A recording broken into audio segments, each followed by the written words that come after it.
Lumabas sa investigasyon na kulang-kulang ang mga dokumento ng ilang luxury cars ng mag-asawang Diskaya. Walang katibayan ng pagpasok ng ilang sasakyan dito sa bansa, kaya posibleng smuggled daw yan. Nasa frontline ng balitang yan, si JC Cosico. Binusisi kamakailan sa Senado kung saan nabili ng mag-asawang Diskaya ang mga luxury car na ito. Saan mo binili?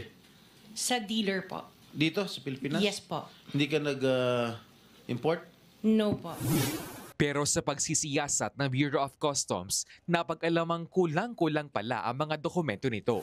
Lumalabas na 8 sasakyan na walang certificate of payment at walang import entry, kaya pinaghihinala ang smuggled. Kabilang dyan ng 1 unit ng Rolls-Royce at 2 unit ng Mercedes-Benz. 7 sasakyan naman na may import entry documents pero walang certificate of payment. Habang 14 ang kompleto ng dokumento pero sisilipin pa rin ng BOC. Binigyan ng 15 araw ang mga Diskaya at consignee ng mga sasakyan para magpakita ng mga dokumento at patunayang tama ang buwis sa kanilang binayaran. Kung hindi, i-issuehan ng warrant of seizure and detention ng mga sasakyan at isa sa ilalim sa forfeiture proceedings. Yung tinatawag na burden of proof o yung pagpapatunay ay nasa sa kanila.